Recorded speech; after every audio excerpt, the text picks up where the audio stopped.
Mic Drop Moments is sponsored by Grow Radio. Want to launch your own podcast? Grow Radio are here to help. Grow Radio has launched and supported countless podcasts, and they'd love to do the same for you. Just hit record and they'll handle the rest. No editing stress, no technical faff, just a great podcast released when you want. Need a little extra support? Grow Radio's workshops and courses make getting started easy. Let's bring your podcast to life. Message Grow Radio on social media or reach out to Gary Jones, the founder of Grow Radio. Let's make this happen. Welcome to Mic Drop Moments, and this week I'm chatting with Sarah McCalden. Now I'm going to get Sarah to introduce herself because she's just told me before we came on exactly what she does and I won't remember it all. So Sarah, over to you. Tell us what you do and all those words that you just came out with. So I'm Sarah McCalden from Sarah McCalden Finance, Mindset, Wellbeing and Growth. I'm a financial wellness mentor and personal development expert. And I really love to help women who already earn well but feel that their money isn't working hard enough for them, really to build clarity, confidence, and long-term financial well-being. So that's me. Okay, well, we'll come back to that very shortly. I want to know a little bit about you, a little bit about your backstory, how you got to be doing what you're doing now. So give us a brief summary of where you've come from and how you got to where you are today. Okay. The first thought that comes into my mind is where do I begin? But I think a good place is, going back to my 20s. I'm in my late 40s now. You don't look it. If you listen to this, watch it on YouTube because she doesn't look anywhere near. Thank you. And in my 20s, in my teens, in my 20s, I suffered from addiction.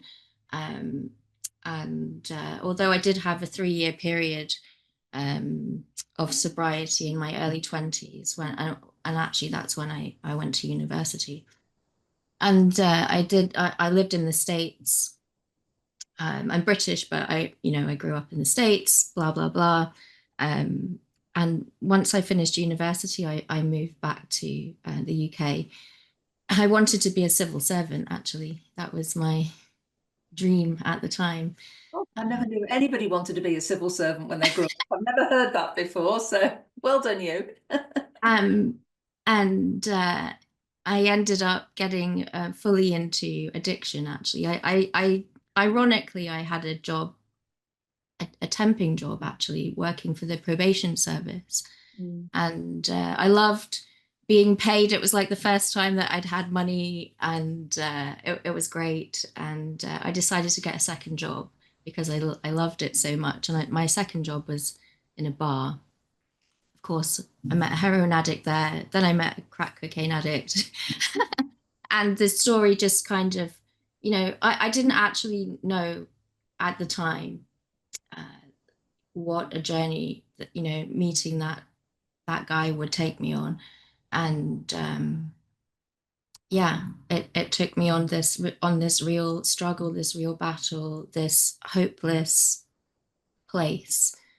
And I didn't think that I would survive it. I thought that my only way out was to die. And I was always chasing a £10 note because a £10 note would buy me a rock of crack or a rock of heroin. And actually I needed three. I needed three £10 notes because, that gave me everything I needed for a few hours. And I did manage, obviously, to get myself out of that. It's by a miracle, really. I say that I'm really lucky to be alive because I really am. And actually, I was doing a podcast. I think I recorded a podcast with another lady earlier this year. And at the end, after we'd finished, she said to me, she could really see the story of that £10 note and me chasing that to the person that I am today. And so that's why I start there, because I did get clean and sober back in 2008, actually. So it's been a long time. But it wasn't just like I got clean and found my self-worth and, you know, in an instant, like I realized that I deserved the world and all of that. No, it definitely wasn't like that. And it took me a really long time to learn that. And it's actually, I just think it's an ongoing process. Yeah, it's almost a work in progress, I think, when you need to heal from something like that. Yeah. And anyway, I did lots of running. Actually, I started running after my second son was born, and you know, I did all of that. I really felt like that did something for me. It showed me what I could achieve when I put my mind to it physically. You know, like I really wanted to push my physical boundaries and see what my limits were. And then later on, actually in 2017, I was doing a master's actually in professional studies and children's play, and I had, you know, I was doing some work at an adventure playground, and I had a little job at my children's school. Well, it wasn't a job; it was like my own business in quotation marks, but I was actually paying. I was paying to do it, and it was a real struggle. I also wanted to leave my husband at that time, and I just felt like I felt desperate. I had that gift of desperation, like I really did. And my brother came over to visit. He lives in Germany, and I said to my brother, I said, why do you and Dad earn so much money, but me and Julie, my sister, we don't? And you know, I really, you know, we talked about all kinds of things. You know, is it like a societal thing, like we're told as women, like we're not to earn as much? Like some, I wasn't even aware of the subconscious mind or anything at that point in my life, not at all. And it just, you know, it just really, we had this deep conversation, and I just, it, even Richard Branson came up in our conversation, like, what's the difference between him and me? You know, like he doesn't earn an hourly wage or an annual salary. Like, how does he's lived the same amount of time? He has the same 24 hours in the day. You know what? Why is he different? And it's all in our minds. And I I started in a network marketing business. And you might find this funny, but I didn't know what network marketing was. I didn't even know I was in a network marketing business until I left, 2.5 years after that. But that was transformational for me. It was it was in the personal development field. I I found out about Bob Proctor. I did the Bob Proctor, his coaching program with him for 13 months. And that really, doing that, it really changed things for me. I remember we read a book. It was called Working with the Law. I can't think of the author's name, Raymond Halliwell or something. But I realized that everything that I've thought, all the thoughts in my mind, they go out there into the universe. And I could see that it was true. Like it wasn't like make believe for me. It was really real because I could see the impact of my thoughts on my life. And I trained my mind to block out all of those negative thoughts. If I had a negative thought, I changed it. And I just didn't let my mind go there. Like I was so determined to follow the path. And doing that, changing my mindset. And it wasn't just changing my mindset, like changing my mindset changed the actions that I took. And when I changed the actions that I took, well, I changed the results that I got, right? and and that was so, it was so powerful because it's happening all the time, but it wasn't conscious. It was not conscious in me until that time. And I ended up earning, I 10x'd my income that year. You know, I mean, it was just unbelievable. And I just, it was all about not letting those negative thoughts in, not giving myself a hard time and all of that. Anyway, I left that business, but I knew that that was the key. That's the key for everybody. And so that's what I do now, you know. So it's in one way and another, this is what I teach in my business now. Do you feel that you had to go through that journey to come to where you are today? Has that made you the person you are today? Yeah. Yeah, absolutely. I mean, you know, people will ask sometimes, if you could go back in time, would you not have been, you know, would you have chosen not to get involved in drugs and all of that? I think that if I hadn't done that, then I always go back to that in my mind, because that was like the worst of the worst.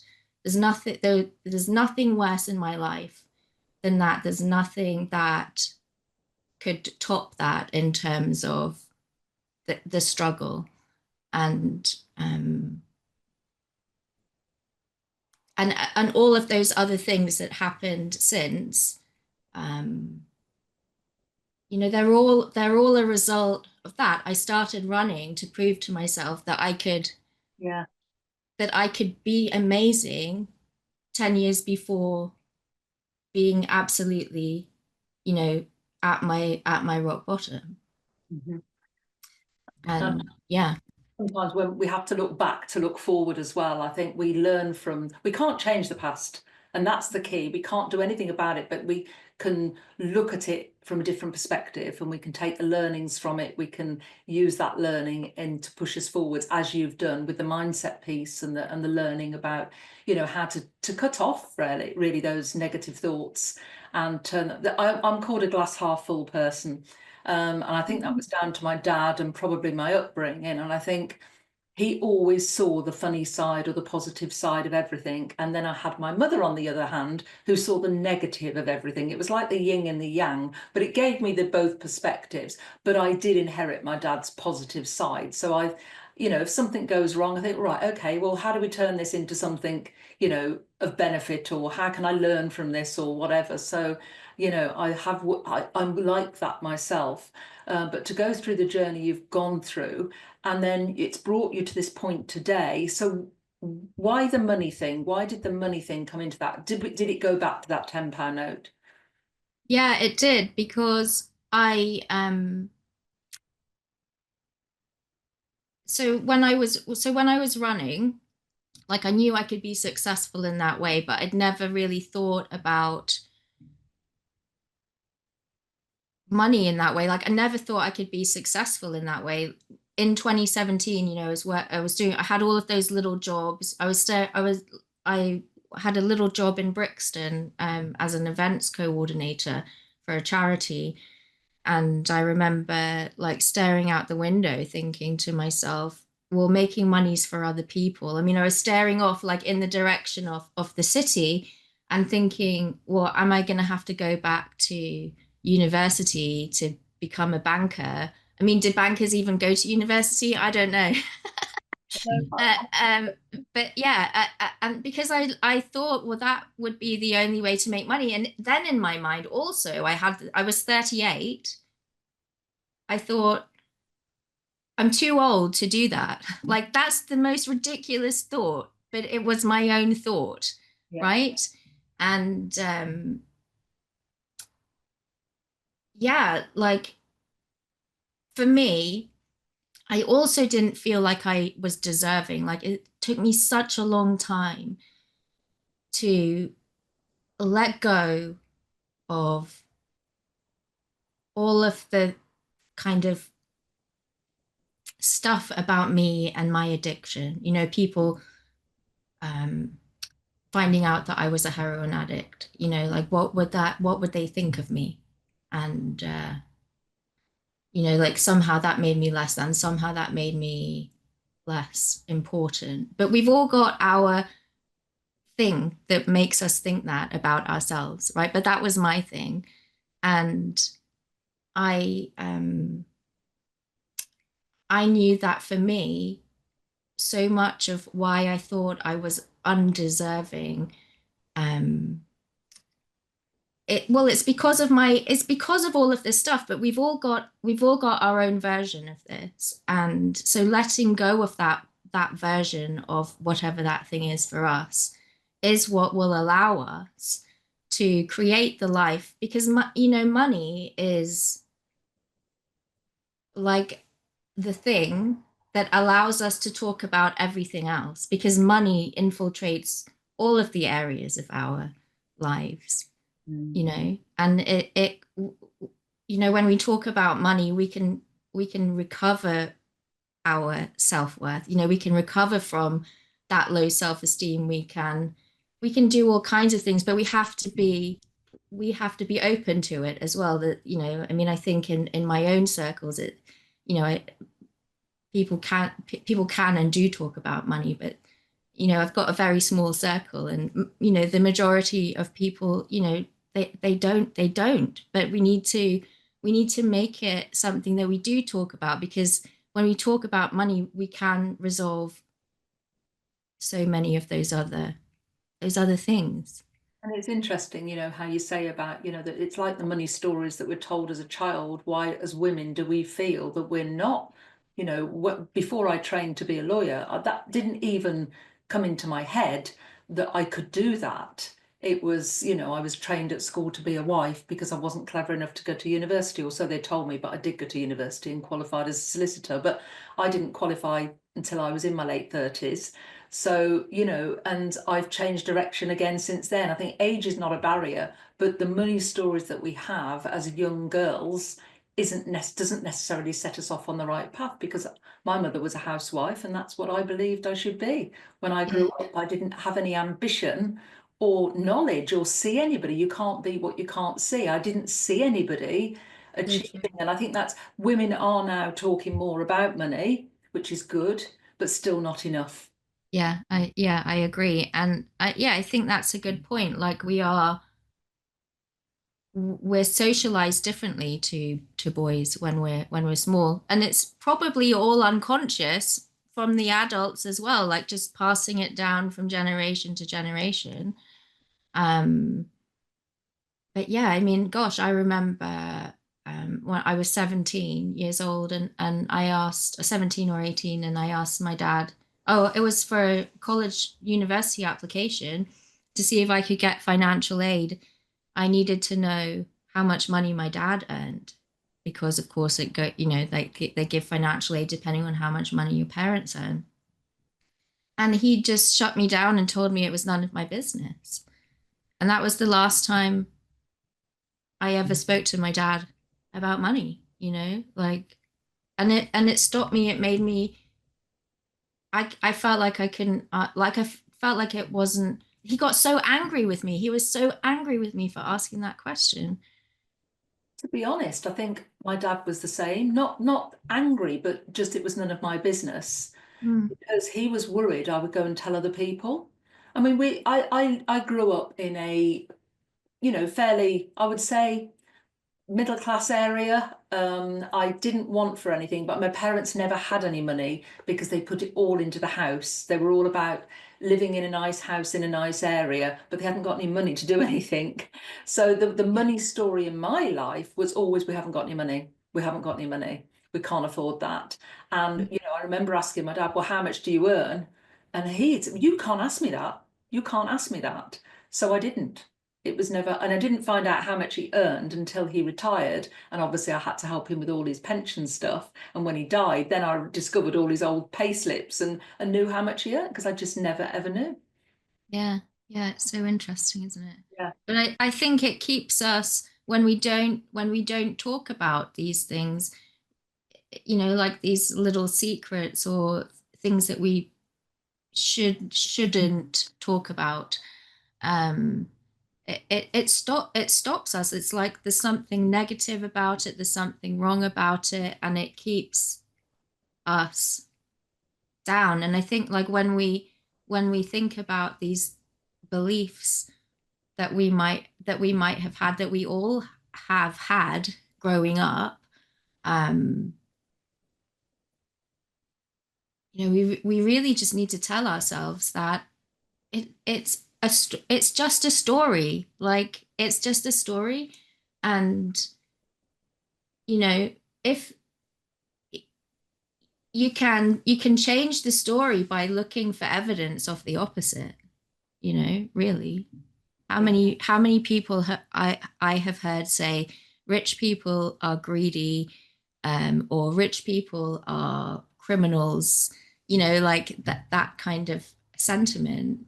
You just have to look at the very wealthy people, and see all of the good things that they do with their money. And money, it just makes us more of who we are. It allows us to live a fully expressed life. It really allows for us to do the things that we want to do. If we're in touch, we have to also be in touch with what it is that we want to do as well. Like, we can drift through life as well, right? Gosh, yeah, no. Unless we've got. We have to know that end goal, that, or not even the end goal, it's the vision of where we want to be, or the life we want to live. And that isn't Yeah, always, I think it isn't always I've got to be a millionaire, I've got to be a multimillionaire. Success for somebody might be something completely different, and living a lifestyle that they choose to live. But yeah. you've got to have that goal in mind, because if you just meander, you won't get anywhere. Well, and it's the same for money. Like, if you, I mean, it's a great kind of example. If you don't know where you're going, if you don't know where you're going, where is your money going as well? You won't know the likelihood of you knowing where your money going is very slim if you don't know where you're actually going in your life. And I think that's really important to know. Okay, this is where my money goes. This is where I want my money to go. This is what I value. I value this and this in life. And so I'm going to put my money that I earn towards these things. And I did some research with the Federation of Small Businesses when I first started out in business. They published a report, and there's subsequently been other reports published. And most women, when they start their own business, will not go for finance. They will not go to a bank. They will not go to anything else. And they start businesses using their own money. Mm. Whereas a lot of men, when they start a business, will actually just go and get a loan, or they'll go and get a finance to support, or capital, borrowing to start a business. Whereas women think they've got to have the money in place first before they can do it. We're naturally risk averse. But that's a good way in some ways, but I think it holds us back in others, because we don't traditionally believe we can go and sit in front of a bank and say, I want to borrow X to start this amazing business. Yeah. And I mean, also, I'm not a financial advisor, but I really would recommend, it doesn't matter how much you earn, go and see a financial advisor, because their advice will really, really help you. Yeah. They're the people that actually know what they're talking about. They are. But from a mindset perspective, we have limiting beliefs about what we can do. Yeah. And many women wouldn't even consider going to see a financial advisor, because they just don't think it's within their remit. I think we're becoming better educated, and I hope the younger generations coming through are taught something useful in schools about this. Maybe they are, maybe they're not, but I think the practical lessons and things about mindset and all that should be taught in schools. um Yeah, I get agree. on my high horse. Entrepreneurial activity, mindset, growth mindset, all that I think should be taught in schools, but Yeah. don't get me on my high horse with it. Well, you've got an incredible story. It's been fascinating speaking to you. I always ask my guests to leave the audience with a piece of wisdom, top tip, or your mic drop moment. What would that be? My mic drop moment would be, it's not about having more, it's about being intentional with what you have already. That's it. Great advice and a great point to leave us on. Today I've been chatting with Sarah McCalden. It's been fantastic chatting with you, Sarah. Thank you. Thank you, Sandra.